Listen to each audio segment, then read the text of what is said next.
Firman Tuhan, sekali lagi saya juga mengucapkan terima kasih untuk dukungan doa dan segala sesuatu dari jemaat Tuhan yang telah memberikan rasa bela sungkawa dan juga mensupport kami sehingga kami boleh kuat menghadapi duka cita yang harus kami alami namun makasih tes melalui semuanya itu saudara kasih Tuhan, kami boleh melihat tangan Tuhan, kasih Tuhan yang luar biasa bagi kehidupan kami semuanya. Dan baiklah Bapak Ibu sekalian Tuhan, pada pagi hari ini saya akan sampaikan tema khotbah tentang orang-orang yang berdalih, saudara ya. Itu saya sekali lagi mengundang seluruh jemaat Tuhan untuk bangkit berdiri dan kita akan membaca ayat ini bergantian. Saya akan seluruh jemaat Tuhan akan membaca ayat 15 dan ayatnya.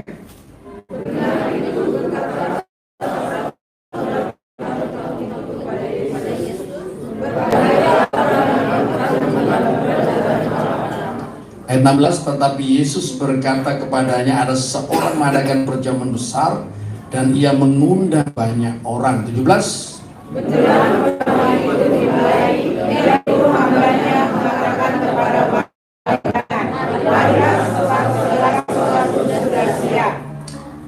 tetapi mereka bersama-sama meminta maaf. Yang pertama berkata kepadanya, aku telah membeli ladang dan aku harus pergi melihatnya. Aku minta dimaafkan. 19. Yang lain berkata, aku telah membeli 5 pasang lembu diri dan aku harus pergi mencobanya. Aku minta dimaafkan. Yang lain lagi berkata, aku baru kawin dan karena itu aku tidak dapat datang. 21.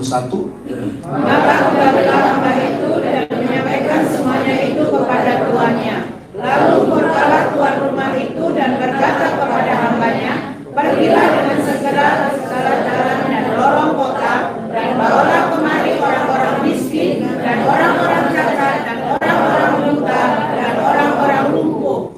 Kemudian hamba itu melaporkan, Tuan, apa yang Tuan perintahkan itu sudah dilaksanakan, tapi sekalipun demikian masih ada tempat. 23. Lalu kata Tuan itu kepada hambanya, pergilah ke semua jalan yang lintasan dan paksalah orang-orang yang ada di situ masuk karena mampu ada penuh. Ayat 24 kita baca bersama-sama. 23. Sebab aku berkata kepadamu, tidak ada seorang pun dari orang-orang yang telah diundang itu akan menikmati jamuanku. Amin. Silakan duduk. Bapak Ibu dan saudara dalam Tuhan, dalam Injil Lukas dan Injil Matius dicatat tentang perumpamaan yang Tuhan sampaikan di tengah-tengah ketika Tuhan menghadiri dalam sebuah undangan yang disampaikan oleh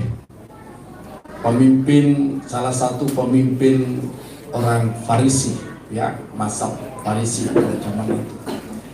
Saudara sedang Tuhan, dalam undangan itu, maka kalau saudara baca itu pada ayat 12 sampai ayat yang ke-14, maka kemudian pada ayat 15 saya akan baca ulang. Mendengar itu berkatalah seorang dari tamu-tamu itu kepada Yesus, berbagailah orang yang akan dijamu dalam kerajaan Allah. Saudara, saudara, benar apa yang dikatakan oleh salah satu daripada tamu yang hadir dalam undangan di rumah salah satu pembesar orang Farisi atau pemimpin orang Farisi itu, yang berkata bahwa Berbahagialah orang yang akan dijamu dalam kerajaan Allah. Artinya apa? Orang-orang yang diundang masuk ke dalam kerajaan Allah itu adalah orang-orang yang berbahagia. Karena apa? Karena dianggap layak, dianggap terhormat untuk menghadiri ya, pesta yang diadakan dalam kerajaan Allah. Tetapi faktanya, saudara, faktanya Tuhan Yesus selanjutnya menyampaikan perumpamaan itu pada ayat 16 sampai ayat yang berikutnya. Faktanya, orang-orang yang diundang dalam pesta kerajaan Allah itu semuanya, hampir semuanya, mereka tidak mau datang. Dengan dalih tadi ya, yang sudah diucapkan, saudara. Ya, haleluya. Saudara yang saya kasih dalam Tuhan, ya, coba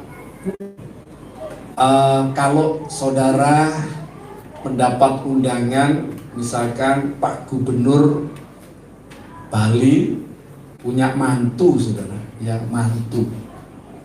Saudara secara khusus menerima undangan, apa kira-kira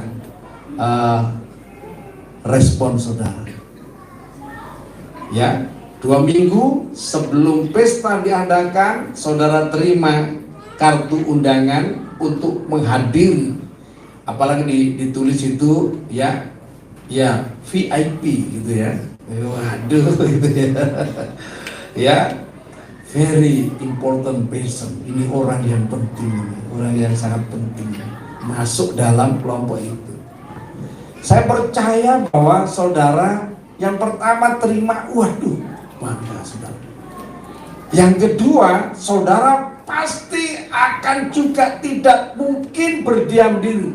Saudara ketemu dengan teman saudara, saudara akan bertanya, kamu dapat undangan enggak dari Pak ya Gubernur Bali? Oh, saya dapat undangan nih, luar biasa. Pasti teman yang saudara ajak bicara itu yang tidak mendapatkan undangan pasti akan memberikan reaksi yang luar biasa. Kamu siapa ya? Luar biasa mendapat undangan.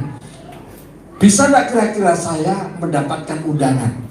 Saudara, ya karena mungkin bisa. Karena apa? Tamu tidak mungkin mengundang tamu yang lain. Saudara, hanya yang punya hajat, yang punya hak, punya wewenang untuk menyampaikan undangan itu, saudara. Iya. Dan saya percaya tindakan saudara selanjutnya adalah saudara akan mempersiapkan diri untuk menghadiri acara yang istimewa itu. Pasti saudara akan perhatikan baju yang mana yang cocok ya kira-kira ya. Apakah baju adat Bali atau ke baju nasional? Saudara mulai bertanya-tanya kepada orang-orang yang diundang ya, atau kepada mungkin protokol, saudara. Bagaimana caranya kami menghadiri acara itu nanti ya. Saudara supaya apa? Saudara tidak malu waktu hadir nanti ya. So, persiapan saya percaya ya. Yang tidak pernah pakai minyak wangi, saudara beli minyak wangi, saudara. Amin. Ya. Dan waduh luar biasa. Saudara mungkin ibu-ibu yang jarang ke salon, saya percaya pasti pergi ke salon. Amin. Ya. Bapak-bapak ya yang tidak pernah ke salon pasti pergi ke salon lah. Supaya apa? Ketika hadir dalam undangan itu, saudara yang pertama tidak malu, yang berikutnya supaya tidak mengecewakan siapa yang mengundang saudara.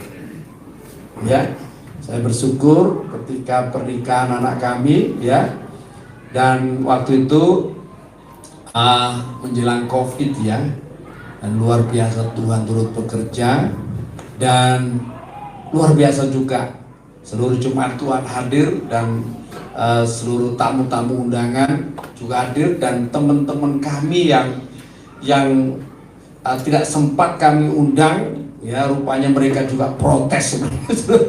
Kenapa saya tidak diundang Pak? Aduh, kelupaan gitu ya. Padahal kalau saya pikir kalau diundang semuanya tidak muat itu saudara, gedung ya saudara ya. Tapi puji nama Tuhan saudara. Dan kita yang menerima, melihat kenyataan itu kita senang juga. Yang diundang datang, waduh senangnya luar biasa ya.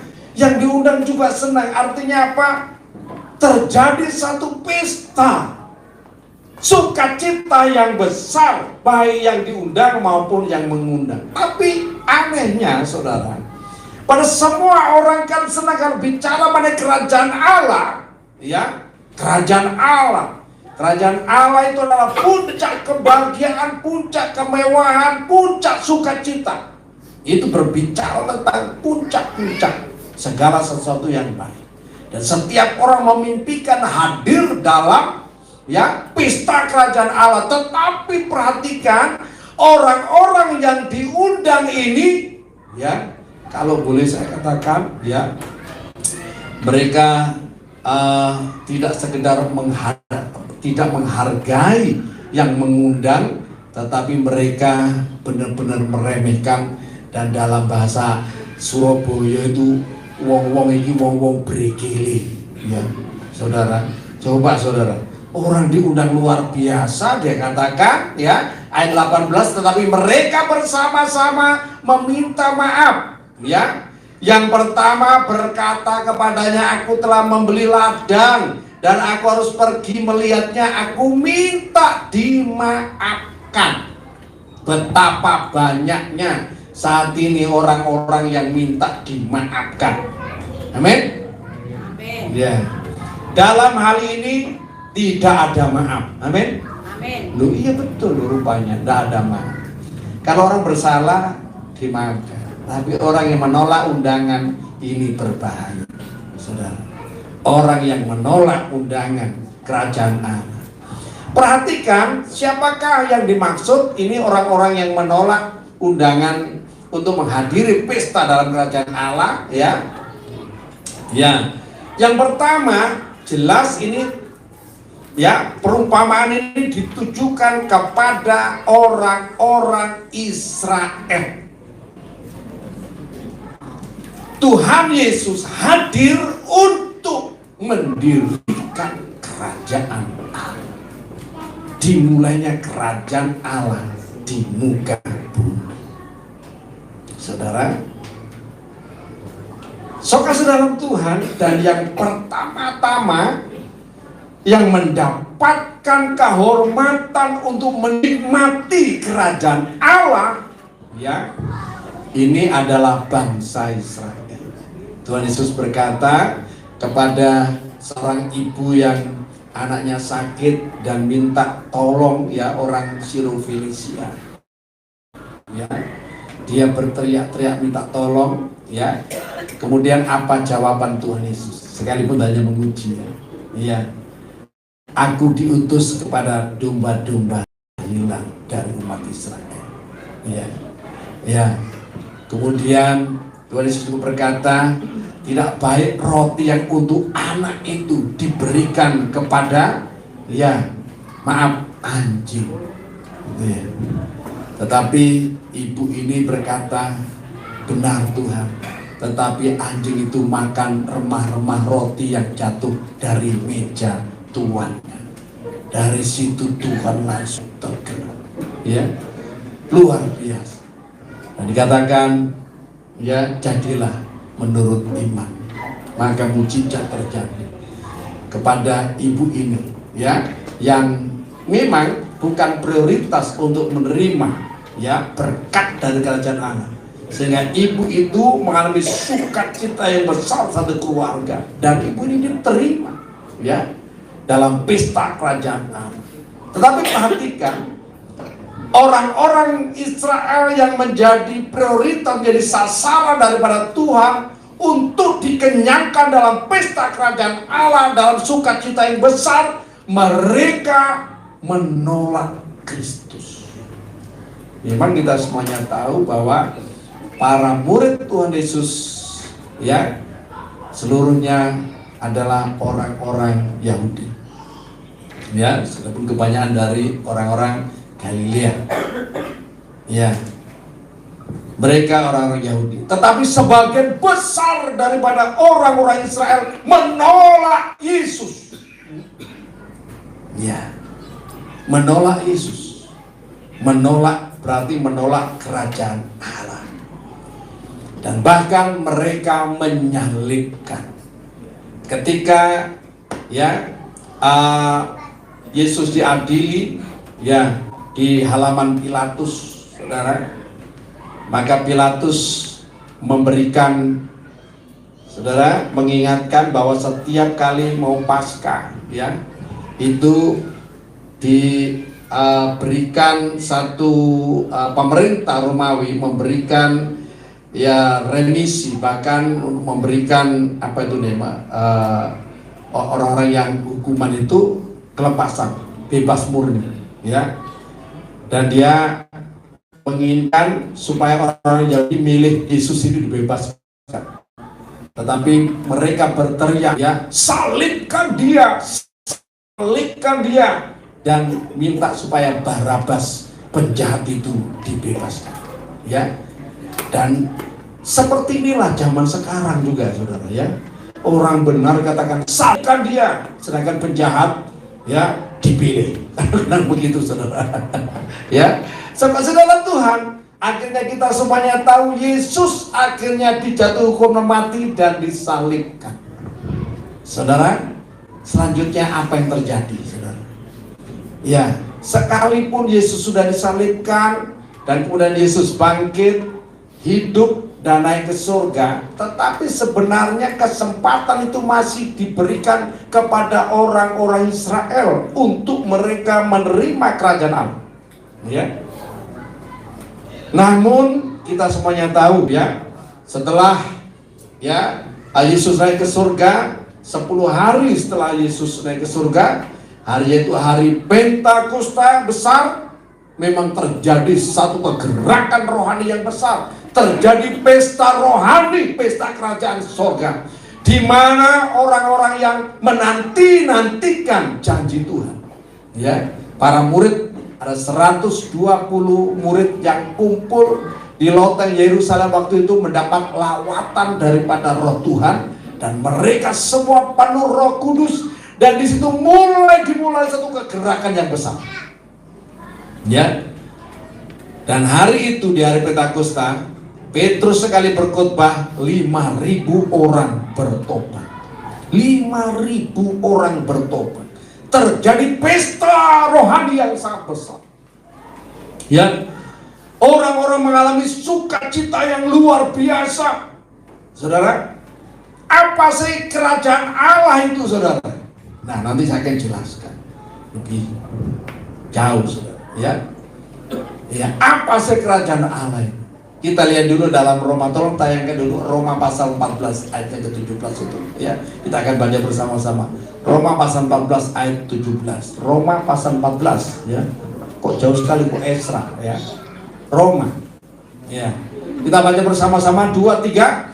Sebab kerajaan Allah bukanlah soal makanan dan minuman, tapi soal kebenaran, damai sejahtera dan sukacita oleh Roh Kudus. Saudara, ini kerajaan Allah. Bukan soal makanan tuh, kalau saudara bicara soal kerajaan Allah, jangan dulu bicara makanan, Ini yang kedua.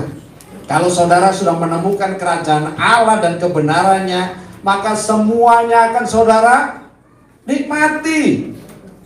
Dalam hidup ini temukan dulu kerajaan Allah, nikmati pesta kerajaan Allah, maka tayangkan lagi Matius pasal 6 ayat 33 itu, supaya saudara ingat lagi, bagaimana rahasia untuk menikmati, untuk menerima berkat Tuhan di dalam kehidupan kita. Kita baca bersama-sama, 2, 3. Tetapi carilah dahulu kerajaan Allah dan kebenarannya, maka semuanya itu akan ditambahkan kepada. Perhatikan, apa yang ditambahkan kepada orang yang menemukan kerajaan Allah?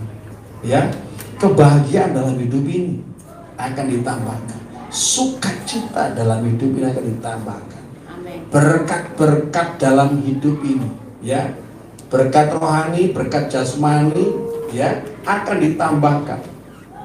Masalah keuangan itu akan ditambahkan, itu hanya tambahan. Masalah kesuksesan dalam karir itu akan ditambahkan kepada saudara. Masalah keberhasilan dalam setiap usaha yang saudara upayakan itu akan ditambahkan ketika saudara masuk dalam kerajaan Allah, saudara menikmati pesta kerajaan Allah, saudara. Nah, oke ya, kita kembali kepada orang Yahudi. Orang Yahudi mendapatkan kesempatan yang besar, tapi apa respon mereka? Respon mereka, ya, Majelis Ulama Israel, ya, mereka justru memutar balik kebenaran. Bahkan kebangkitan Yesus pun itu mereka bayar kepada penjaga-penjaga kubur daripada Kristus itu, supaya mereka tidak mengatakan bahwa Yesus itu bangkit. Katakanlah murid-murid datang pada waktu malam dan mereka mencuri mayat Yesus. Coba perhatikan, dari awal sudah demikian, ya. Mereka tidak sungguh-sungguh mengharapkan sesuatu dari kerajaan Allah. Mereka hanya ingin mendirikan kebenaran mereka sendiri, kepentingan mereka sendiri, bukan mendirikan kepentingan Tuhan, menegakkan kebenaran dari Tuhan. Tetapi mereka ingin menegakkan kebenaran atau keinginan diri mereka sendiri, kepentingan diri mereka sendiri. Bukankah itu sampai hari ini juga? Ya. Apa alasan orang menolak kebenaran? Karena kepentingan diri sendiri. Sama seperti ini orang-orang yang diundang ini. Aku baru membeli ladang, aku baru membeli 5 pasang lembu, aku baru menikah dan sebagainya, ya. Sehingga mereka tidak ada keinginan, tidak ada hasrat untuk datang untuk menikmati pesta kerajaan Allah. Saudara, ini masalah. So, kasih Tuhan, dan itu masih juga diberikan kesempatan. Kita lihat bagaimana para rasul pada waktu itu mengadakan mujizat-mujizat yang mencolok mata, ya, yang sangat bisa dilihat oleh para orang-orang Israel yang hidup pada zaman mereka. Bahkan bayangan daripada Petrus, ketika Petrus berjalan, ya, pagi-pagi bayangan memanjang, orang-orang sakit itu ditempatkan di sepanjang jalan di mana Petrus akan lewat, ya. Sebab ketika kena bayangan Petrus saja orang sakit sembuh. Saya bayangkan saudara, tapi sekarang belum ada lagi. Ya, siapa tahu nanti doakan supaya saya juga punya mujizat seperti saudara, ya. Cuma saya bayangkan ini, saya ngomong sama istri, kalau Tuhan kasih karunia khusus buat saya gitu, ya. Saya ini tumpangan tangan langsung orang sakit sembuh semuanya, pasti susah tidur, saudara. Kenapa saudara? Pasti dicari orang terus. Amin. Gereja pasti terus setiap hari penuh dan susah mau tidur di mana, susah saudara. Kemana saja pasti dicari orang, saudara. Kenapa? Ya pasti gitu ya saudara. Tapi kalau memang Tuhan itu izinkan, tidak apa-apa wis. Ya tak serahkan hidup saya, ya, untuk kemuliaan Tuhan. Kalau memang itu Tuhan mau, ya saudara, ya. Saya sudah melihat bagaimana ketika saya doakan orang sakit itu sembuh, ya. Ya. Tapi saya doakan ada beberapa orang sakit, saya doakan meninggal, saudara, ya. Ada juga, saudara, ya. Nah, sobat dalam Tuhan, ya. Nah, kemudian mereka kita melihat bahwa para rasul pada akhirnya mengalami, ya, aniaya dan hampir semuanya, ya, dibunuh sebagai martir, ya saudara. Rasul Yakobus mati di Yerusalem, dibunuh oleh orang-orang Yahudi, ya. Rasul Thomas mati di India, dibunuh oleh orang-orang India, ya. Kemudian Rasul Petrus dibunuh oleh orang-orang Romawi, saudara, di Roma dengan disalib terbalik. Rasul Andreas, saudara, mati di Patra, Yunani dengan disalib huruf X. Dunia melakukan pesta dengan apa? Membunuh para rasul, saudara. Pesta mereka membunuh para rasul. Rasul-rasul punya misi untuk apa, saudara? Mengabarkan tentang pesta kerajaan surga, tetapi dunia sebaliknya. Mereka pesta dengan membunuh, menganiaya jemaat Tuhan dan membunuh para rasul. Itu pesta duniawi mereka, saudara. Sebab apa? Perkara rohani selalu bertentangan dengan perkara-perkara daging, kedagingan, saudara. Saudara, ya, sampai hampir semuanya, ya, hampir semuanya mati. Memang sebelum ya, rasul yang terakhir yang mati itu adalah Rasul Yohanes. Hanya Yohanes saja yang mati tua, saudara. Selain daripada itu semuanya mati secara martir, saudara. Sehingga akhirnya karena orang Yahudi ini sudah berikan, orang Israel sudah berikan waktu yang cukup panjang. Sekalipun mereka sudah membunuh Mesias, menyalibkan Mesias, tapi kemudian mereka juga menganiaya gereja Tuhan. Gereja Tuhan dari awal dianiaya habis-habisan. Makanya kita semuanya tahu, salah satu pemimpin Farisi anak muda ini, tokoh Farisi, saudara, yaitu Saul, menganiaya orang-orang Kristen. Dalam perjalanan ke Damaskus kita tahu dia syukurnya mendapat lawatan Tuhan dan bertobat di sana. Ya, di jalan lurus, ya, Rasul si pemuda Saulus ini akhirnya bertobat dan berganti nama menjadi Paulus, artinya kecil, saudara. Ya, sekasihan Tuhan, dan Paulus ini luar biasa juga, tapi akhirnya mati juga dengan dipancung kepalanya, saudara. Sekasihan Tuhan, tapi akhirnya karena mereka menolak kerajaan Allah, pesta kerajaan Allah, akhirnya sebagaimana apa yang sudah disampaikan oleh Tuhan Yesus, ya, kalau saudara baca pada Matius, ya, Matius pasal 22, ya, Matius pasal, saya akan bacakan sedikit, ya, Matius pasal 22, ya, mereka yang menolak kerajaan Allah bahkan menganiaya para hamba Tuhan, ya, ya, ini mendapatkan murka daripada raja ini, ya. Ya, saya akan bacakan ayat 5 mulai, Matius pasal 22. Tetapi orang-orang diundang itu tidak mengindahkannya, ada yang pergi ke ladangnya, ada yang pergi mengurus usahanya, dan yang lain menangkap hamba-hambanya itu, menyiksanya dan membunuhnya. Ayat 7, perhatikan, maka murkalah raja itu lalu menyuruh pasukannya ke sana untuk membinasakan pembunuh-pembunuh itu dan membakar kota mereka. Perhatikan, konsekuensi itu pasti akan dialami oleh suatu bangsa atau keluarga atau pribadi yang menolak bahkan menganiaya orang yang membawa berita kerajaan surga. Konsekuensi itu pasti dialami. Orang Israel akhirnya dihukum dengan apa, saudara? Ya, pasukan pemerintah Romawi memutuskan, karena terjadi pemberontakan melawan pemerintah Romawi di sana, mengutus pasukan yang dipimpin oleh Jenderal Titus pada tahun 70 untuk, saudara, membawa orang Israel ini keluar dari tanah mereka, mengusir orang-orang Israel. Mereka diserakkan ke seluruh dunia, saudara, menjadi orang-orang yang tidak lagi hidup sebagai satu bangsa, ya, satu komunitas. Dan mereka, pemerintah Romawi ini menganggap bahwa, ya, bait suci yang ada di Yerusalem itu sebagai sumber malapetaka. Maka mereka bongkar bait suci itu.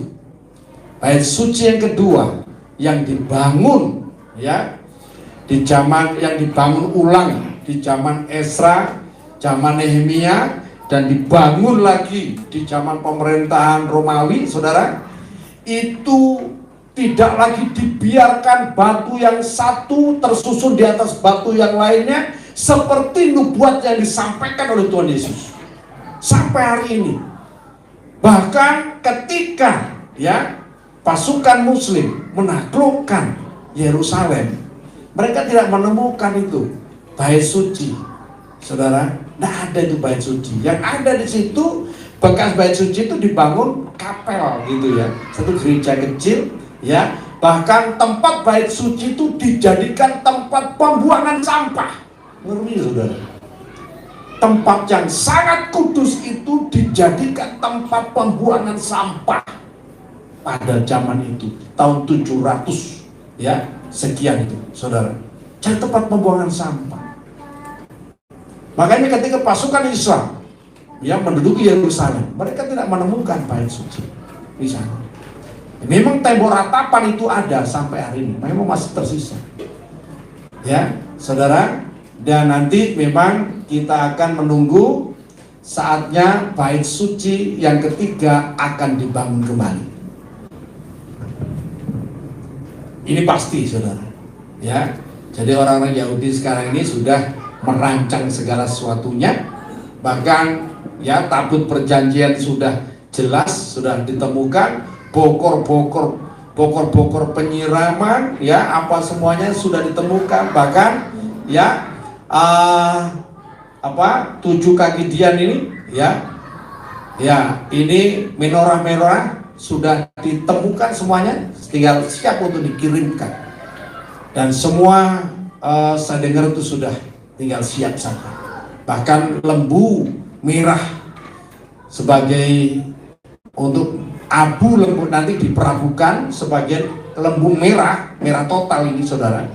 Itu sudah sebagian sudah diperabukan, tapi sebagian masih ada lagi ya, ada lagi lembu merah, dan itu akan diperabukan, dan itu nanti akan dipakai untuk menyucikan lokasi bait Allah, di mana nanti bait Elohim akan dibangun, saudara, oleh imam-imam keturunan Harun. Mereka akan memercii tanah itu dengan air abu lembu merah untuk pentahbisan daripada lokasi yang akan dibangun bait suci itu, saudara.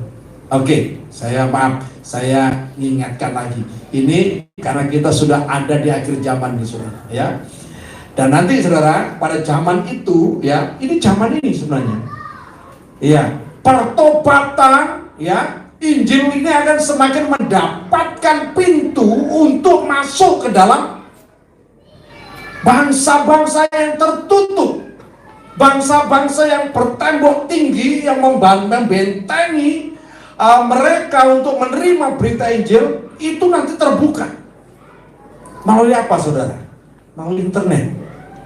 Saya minta kenapa ibadah-ibadah kita ini disiarkan. Salah satunya ini untuk kita ikut ambil bagian untuk memberitakan tentang pesta kerajaan surga, pesta kerajaan Allah ini, supaya setiap orang mendengar dan mengalaminya, saudara, masuk dalam ya kebahagiaan yang sebenarnya, kebenaran dan kebahagiaan yang sebenarnya, saudara.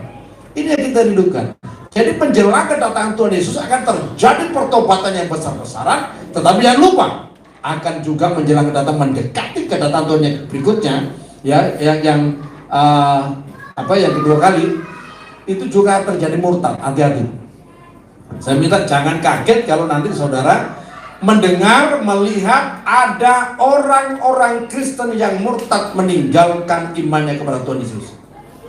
Bahkan di antaranya itu ada tokoh-tokoh ya Kristen, ada pendeta-pendeta besar yang murtad, saudara.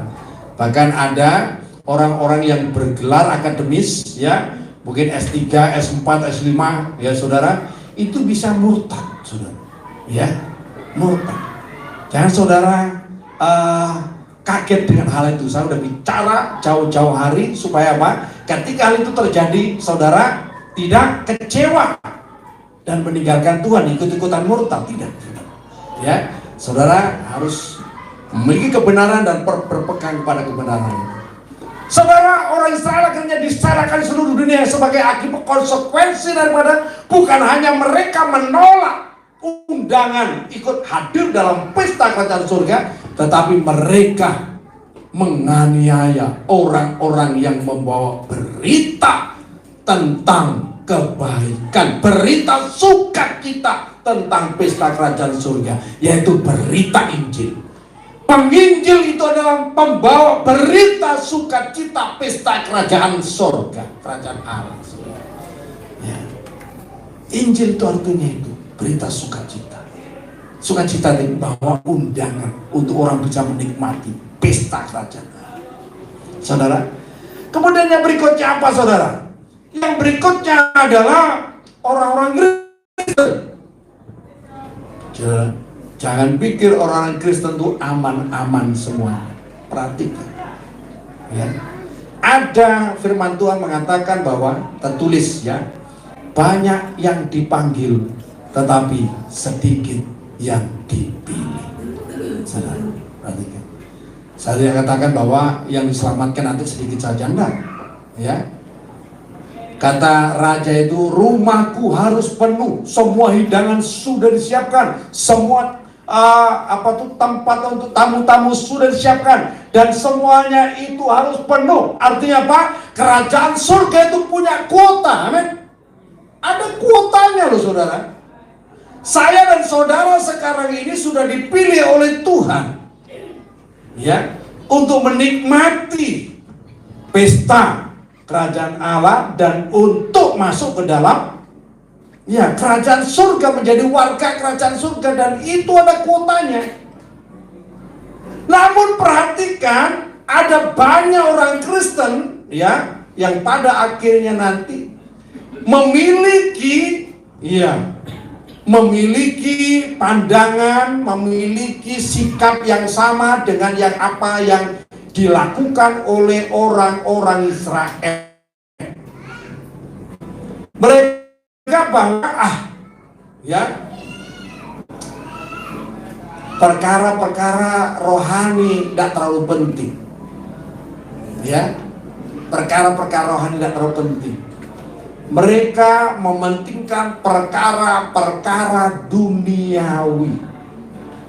Bukankah zaman sekarang ini tidak sedikit orang-orang Kristen yang lebih mementingkan perkara-perkara duniawi, saudara, melebihi perkara-perkara kerajaan Allah.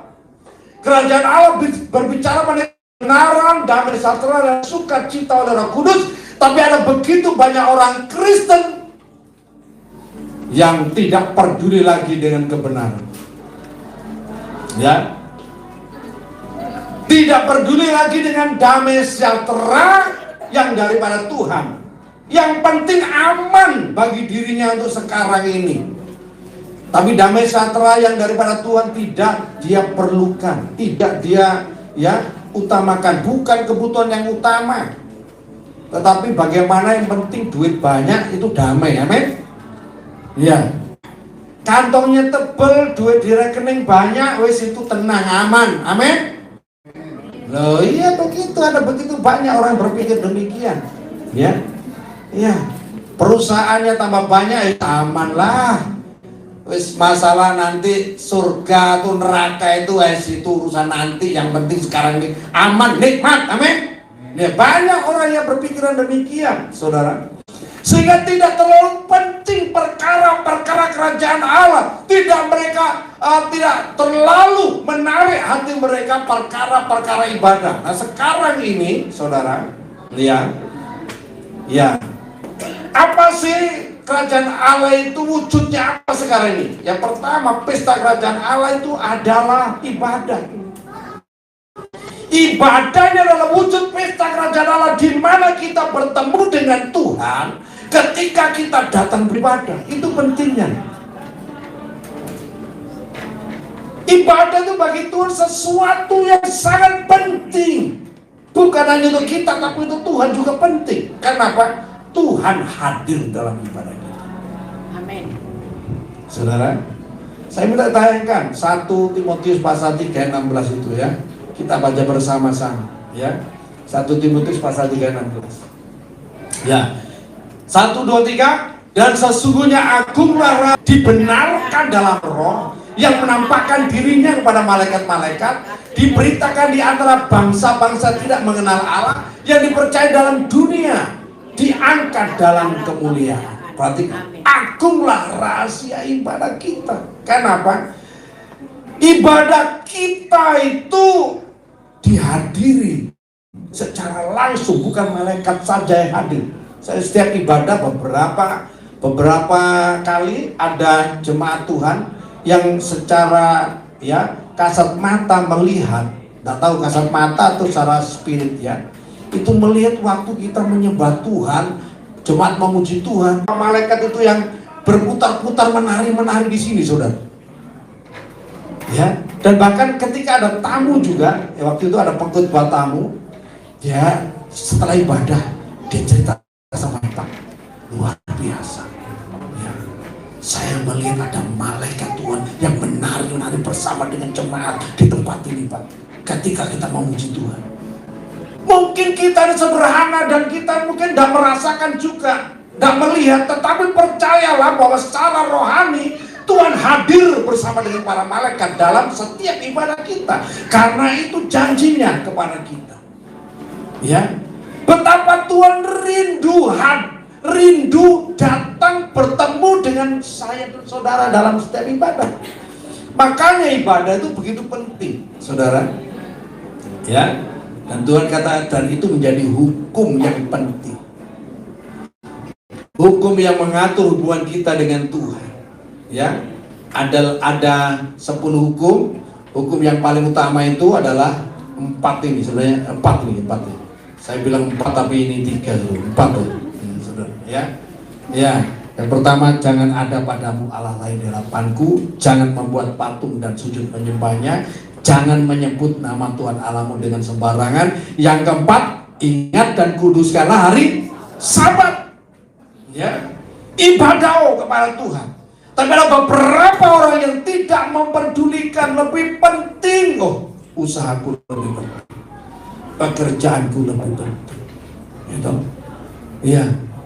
hobiku lebih penting, mancing lebih penting, balap sepeda lebih penting, atau apa saja lebih penting, belanja lebih penting, jalan-jalan lebih penting. Aku baru menikah, ini bicara mengenai keinginan daging lebih penting sebagainya. Saudara, ada begitu banyak, saudara. Saya tanya, saudara, apakah tidak sedih hati Tuhan? Sedih, saudara. Ini urusan ibadah bukan urusan dengan saya sebagai hamba Tuhan, saya ini sebagai hamba, yang melayani Tuhan dan melayani umat. Bagaimana saudara yang dalam ibadah bisa menikmati kehadiran Tuhan, bertemu dengan Tuhan secara pribadi. Dan bagaimana Tuhan itu bisa ketemu dengan saudara dan bisa menikmati satu hubungan yang indah, ketemu dengan anak-anaknya, disapa, yang luar biasa. Dan Tuhan ingin menyalurkan kasih-Nya dalam ibadah. Amin. Sebab orang yang beribadah sungguh-sungguh pasti diberkati Tuhan. Sebab rahasia berkat dalam ibadah itu dalam Keluaran pasal 23, 25 sampai 27. Tolong ditayangkan lagi itu saya akan bacakan. Keluaran pasal 23, 25 sampai 27 Haleluya. Tetapi kamu harus beribadah kepada Tuhan Allahmu, maka Ia akan memberkati roti makananmu dan air minumanmu, dan aku akan menjauhkan penyakit dari tengah-tengahmu. Tidak akan ada di negerimu perempuan yang keguguran atau mandul. Aku akan menggenapkan tahun umurmu. Kengerian terhadap aku akan kukirimkan mendahului engkau. Aku akan mengacaukan semua orang yang engkau datangi, dan aku akan membuat semua musuhmu lari membelakangiku. Saudara perhatikan, orang yang beribadah diberkati Tuhan. Tidak ada orang yang beribadah dan diberkati Tuhan, yang sungguh beribadah diberkati Tuhan. Tuhan akan membuat segala apa yang saudara usahakan itu berhasil karena ibadah. Makanya dalam setiap ibadah saya selalu mengingatkan, dalam 2 berkat saya selalu mengingatkan adanya penyertaan Tuhan, adanya janji Tuhan untuk memberkati saudara. Saudara Tuhan, jadi kembali lagi bahwa kita lihat, kita bersyukur hari ini kita berada di tempat ini. Dan sekali lagi bahwa ada saja banyak orang Kristen yang tidak peduli lagi, bahkan menjadi Kristen KTP. Bahkan ada orang yang beribadah tetapi tidak mau masuk dalam pesta kerajaan Allah. Ada loh gereja-gereja yang secara fisik mungkin kelihatannya tekun, tapi tidak benar-benar masuk dalam pesta kerajaan Allah. Ibadah, waktunya ibadah kalau daerah-daerah yang mayoritas Kristen itu, waktu ibadah sepi, semuanya pada ibadah. Tapi besok setelah ibadah, waktunya mabuk-mabuk, saudara. Ya, waktunya mabuk-mabuk, waktunya berkelahi, waktunya mencuri, saudara. Ya, waktunya berzina, waduh, ya. Ini tidak menikmati pesta kerajaan Allah seperti ini, ya. Artinya apa? Hanya ritual saja, ya. Kristen hanya Kristen KTP saja, Kristen tanpa pertobatan, tidak masuk dalam kerajaan Allah. Nah, apa sih? Kembali lagi, kerajaan Allah bicara mengenai kebenaran. Apa sih kebenaran itu? Kebenaran adalah Yesus Kristus. Ya, Yohanes pasal 8 ayat 32 dan 36. Tolong tayangkan Yohanes pasal 8 ayat 32. Ya, haleluya. Dan kamu akan mengetahui kebenaran, dan kebenaran itu akan memerdekakan kamu. Orang yang merdeka akan bersuka cita. Ya, ketika Indonesia mengalami kemerdekaan, diproklamasikan kemerdekaannya, maka waduh, rakyat itu bersuka cita. Ya, dan saya harapkan sukacita itu terus akan bergema terus. Ya, bukan hanya tanggal 17 kemarin ibu-ibu nyanyi 17 Agustus tahun 45, itulah hari kemerdekaan kita. Ya, bukan hanya setiap tanggal 17, tapi kita sungguh-sungguh mengalami, merasakan, ya, udara kemerdekaan itu membawa suasana sukacita. Orang yang hidup dalam kemerdekaan, ya, yang pernah dijajah akan bisa menikmati. Oh, ini arti kemerdekaan, itu luar biasa, saudara. Ya, jadi kemerdekaan itu akan saudara terima, saudara alami jikalau saudara mengetahui kebenaran. Ya, apa saja kebenaran, apa yang perlu saudara ketahui?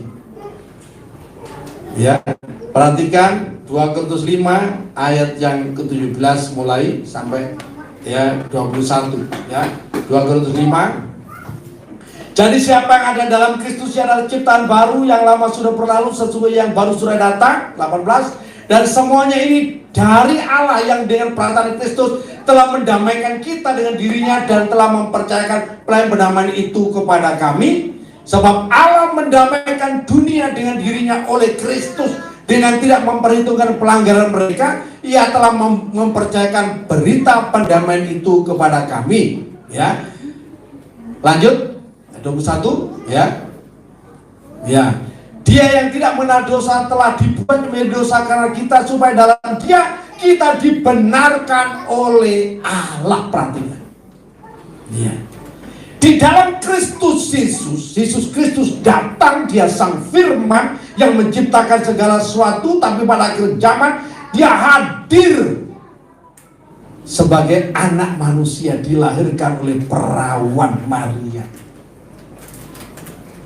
dengan misi untuk menjadi korban tebusan buat saya dan saudara, dan mati di atas kayu salib. Supaya apa? Supaya membayar semua dosa dan akibat dosa yang kita kerjakan, supaya kita yang percaya kepada yang tidak binasa melainkan beroleh hidup yang kekal.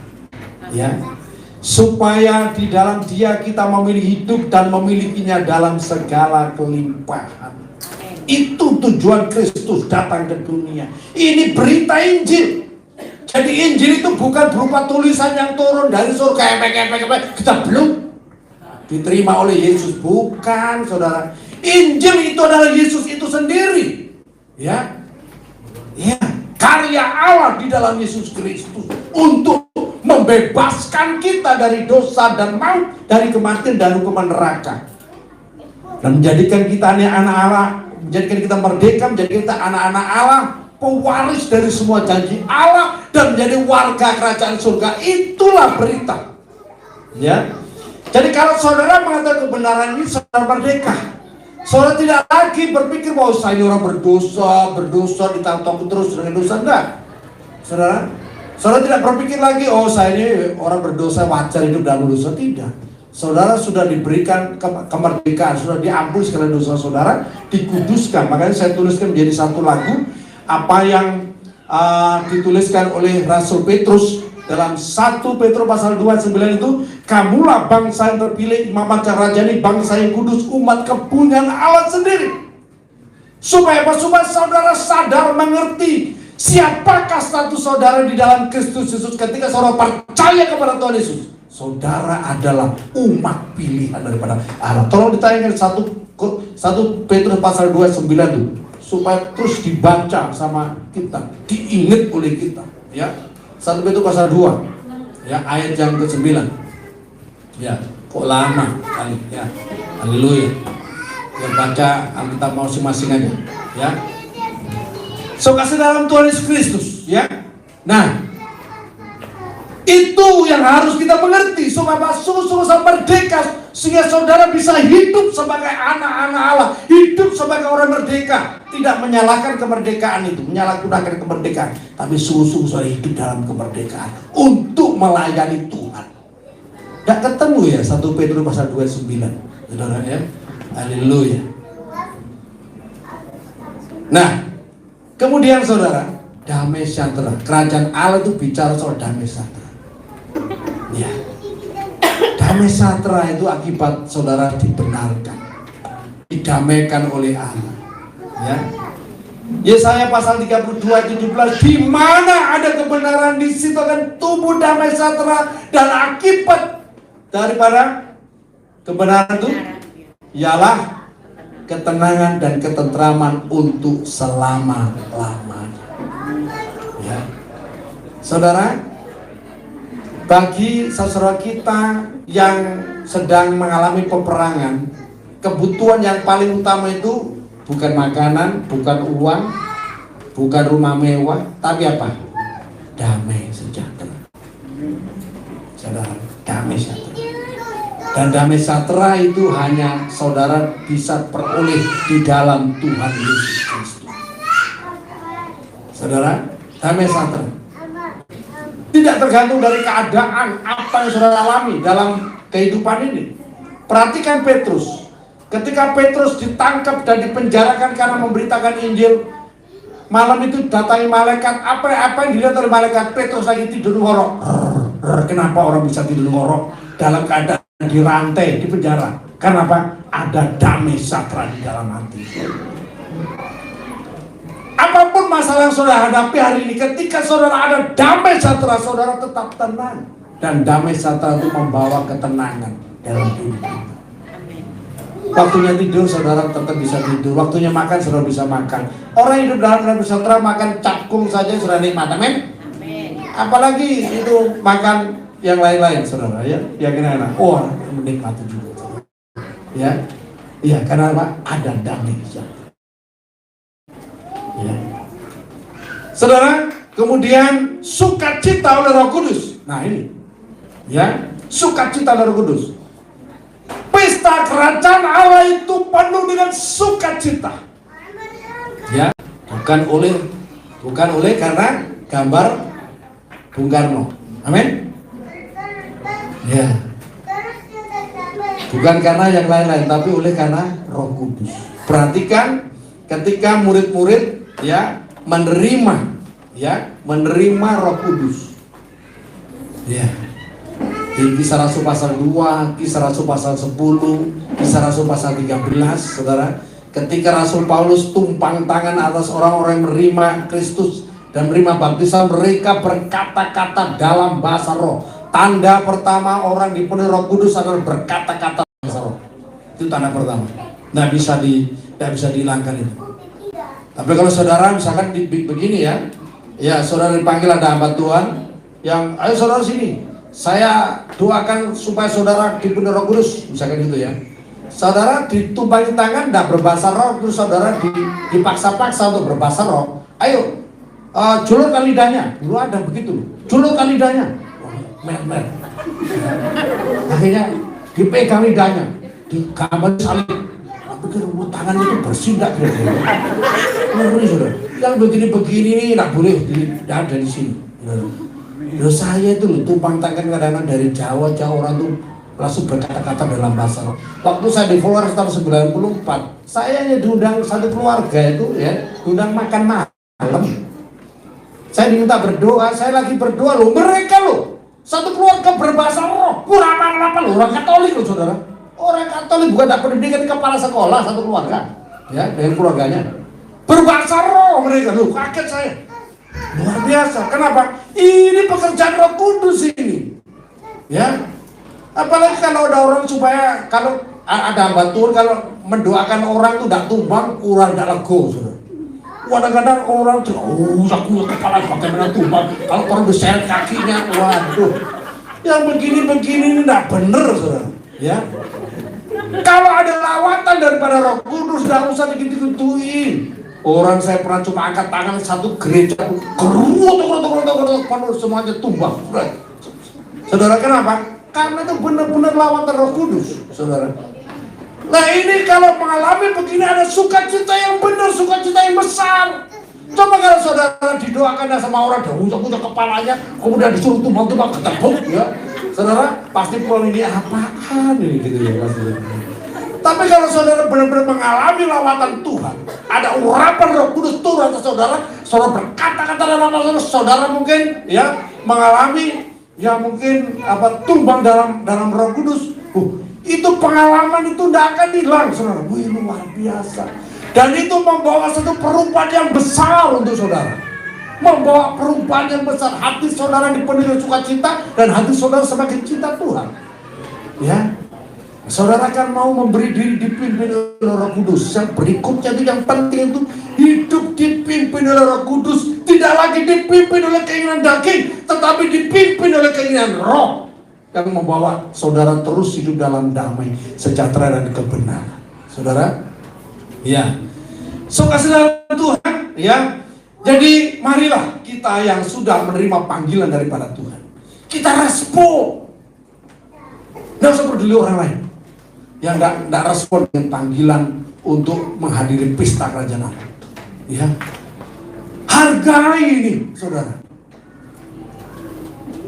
Saya percaya setiap orang yang sudah mendahului kita itu menikmati betul. Kemarin saya bagikan di TikTok itu, saya dapat di TikTok itu ada kesaksian daripada seorang dari Surabaya, seorang ibu ya, Taji dari Surabaya itu saya tahu dia bukan orang Kristen sebenarnya, ya. Dia keluar dari tubuhnya, dia sadar, orang yang keluar dari tubuhnya itu tidak sadar, saudara. Dia muter-muter di angkasa katanya, tapi dalam keadaan muter-muter itu dia dibawa ke susuknya, ke pamannya. Pamannya itu punya pabrik aki, ya. Dia datangi ke pamannya, dia panggil, pamannya tidak reken ya, orang dimensi roh dengan tubuh kita tidak nyambung, saudara, ya. Dijawel-jawel pamannya juga tidak kerasa, saudara. Nah itu dunia roh. Nah saya yakin betul ya, ketika saya menghadiri pemakaman teman kita yang pendeta Muhammad Fakri Barudin tahun 2017 tanggal 30 Agustus ya, 30 Agustus ya, iya 2017 ya, ibu saya meninggal tanggal 30 Agustus juga, saudara, 2018. Oh berarti setahun kemudian, saudara, ya. Itu Fakri meninggal tanggal 30 Agustus 2017. Saya datang ke Bandung ikut pemakaman sana kan sama Pak Pendeta Yohanes Lain dulu, ya. Pulang ke sini, saudara, 4 hari baunya dia itu ikut saya, saudara. Sama istri, Pak itu bau apa kita ini? Bau apa? Saya tidak ngomong bilang bau Fakri, ini baunya Fakri. Ya. Sampai di dapur bau dia, di kamar mandi bau. Saya doa di sini bau, ya. Sampai mandi pun bau dia. Hari keempat saya udah gak tahan. Saya lagi mandi baunya kenceng. Saya bilang, Fakri pulanglah sudah, ya. Sudah 4 hari. Ikut terus sebenarnya. Akhirnya hilang bau itu, saudara. Ya, bau itu hilang, saudara. Saya kasih dalam Tuhan. Nah, perhatikan. Ya, terus ini ibu ini yang mati tadi, akhirnya dibawa dia dibawa loh satu tangan itu yang besar, kemudian dilemparkan tuh ke satu tempat, sampai kepada satu pintu gerbang, satu tempat pintu gerbang, ada pintu gerbang putih, kemudian tapi pintu gerbang tertutup, saudara. Nah, ingat ya, di Indonesia ada 5 agama waktu itu, ya mempunyai waktu inilah ya, 5 agama. Kemudian dia teriak pakai nama agama itu dan sebut tokoh-tokoh agama itu yang 4 ini, saudara. Pintu surga itu tidak terbuka. Saya hanya nirukan loh ya, nanti jangan bilang nanti penistaan agama, bukan. Saya hanya mengikuti kesaksian, nanti saudara buka itu ya.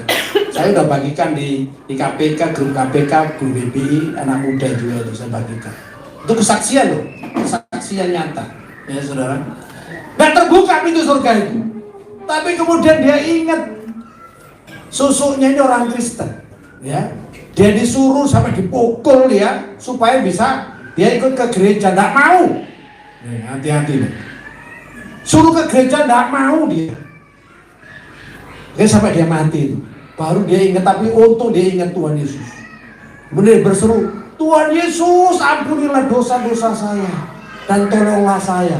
Kemudian langsung terbuka itu pintunya, pintu yang besar itu. Kemudian ada malaikat yang keluar, ya. Tapi tidak buka sepenuhnya. Dia dikasih minyak sama seruling katanya. Nah, cerita berikutnya saya tidak tahu, saudara ya. Saya tidak sampai selesai. Akhirnya disuruh kembali lagi, masih bisa hidup. Ya syukurnya bisa hidup, saudara. Ya, dia ngincung-ngincung surga itu, wih, luar biasa indahnya. Ya, dia melihat ada orang-orang yang menari di situ yang pakai jubah putih-putih berkilau, sukacitanya katanya luar biasa. Hanya nginceng tak loh, saudara. Nginceng tuh, dia suara sukacita luar biasa. Dan dia melihat ada orang-orang yang memuji Tuhan dengan haleluya, haleluya. Makanya haleluya, haleluya itu jangan pakai mainan, saudara. Saudara, itu bahasa itu ada di surga. Dan mudah-mudahan lagu-lagu yang saya tulis ada juga di surga, men. Ya, mudah-mudahan begitu, saudara. Ya, haleluya. Sekasihan Tuhan, dan dia diutus untuk kembali supaya bersaksi bahwa pintu surga itu hanya bisa terbuka di dalam nama Tuhan Yesus Kristus. Nah, karena itu saudara yang sekarang ada di dalam Tuhan Yesus Kristus, berbahagialah. So bisa menikmati suasana surga. Orang lain tidak bisa menikmati. Kenapa sih orang Kristen pagi-pagi datang ke gereja? Kurang kerjaan apa? Karena mereka tidak mengerti, ya, bahwa di dalam kita ini bersekutu dengan Tuhan ada sukacita yang luar biasa yang tidak bisa dinikmati oleh orang lain. Kenapa seorang Kristen pada nyanyi? Ya, karena ada sukacita yang besar. Ya, bahkan seringkali kadang-kadang kita bisa menikmati, bisa menangis. Kenapa nangis? Menikmati kemurahan Tuhan, kebaikan Tuhan, kasih Tuhan yang luar biasa dalam hidup kita. Hari ini saudara, sekali lagi, ayo kita setia kepada Tuhan. Kenapa?